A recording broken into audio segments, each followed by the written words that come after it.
வணக்கம், welcome to my channel to C Usha. இன்னைக்கு நம்ம பார்க்க போறது தயிர் ஜவ்வரிசி எப்படி செய்யறதுன்னு பார்த்தலாமா? அதுக்கு முன்னாடி இது வரைக்கும் நீங்க சப்ஸ்கிரைப் பண்ணலாம் பண்ணிட்டுங்க, பக்கத்துல இருக்கிற பெல் ஐகானையும் அழுத்திட்டுருங்க. ஃபர்ஸ்ட் அடுப்புல கடாய் வச்சுட்டு ஒரு டம்ளர், அதாவது 150 ml பிடிக்கிற டம்ளர் அளவு சொல்லியிருக்கேன், ஜவ்வரிசியை சேர்த்துக்கலாம். மீடியம் ஃபிளேம்ல 3 நிமிஷம் வறுத்துப்போம். இந்த ரெசிபி பல விதங்கள்ல செய்யலாம். இன்னைக்கு ஜவ்வரிசியை வேக வைக்காம வறுத்துண்டு ஊற வச்சுட்டு நம்ம பண்ண போறோம். நீங்க தேவைப்பட்டா வறுக்காம 8 மணி நேரம் ஊற வச்சுட்டு ஜவ்வரிசிய வேக வச்சு இந்த ரெசிபியை செய்ய முடியும். 3 நிமிஷம் ஆயிட்டு இருக்கு, வறுபட்டு இருக்கு. இது போதும். அடுப்பு ஆஃப் பண்ணிட்டு இது ஒரு கிண்ணத்துல டிரான்ஸ்பர் பண்ணிடுவோம். 3ல இருந்து 4 தடவை நல்லா கலைஞ்சிடுவோம். கலைஞ்சதுக்கு அப்புறம் 2 டம்ளர் அளவுக்கு தண்ணி விட்டுப்போம். இத மூடி 3 மணி நேரம் ஊற வைப்போம்.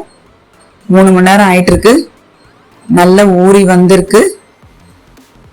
இது போதும். இத இன்னொரு கிண்ணத்துல டிரான்ஸ்பர் பண்ணிக்கிறேன். தயிர் 1.5 டம்ளர் அளவுக்கு சேர்த்துக்கலாம்.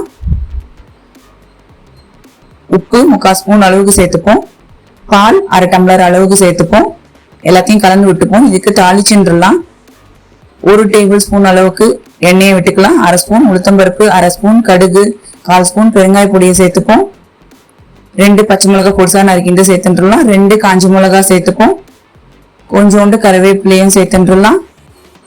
1/2 ஸ்பூன் அளவுக்கு பொடிசா நறுக்கின இஞ்சி சேர்த்துடுவோம். 2 டேபிள் ஸ்பூன் அளவுக்கு பொடிசா நறுக்கின கேரட்டை சேர்த்துக்கலாம்.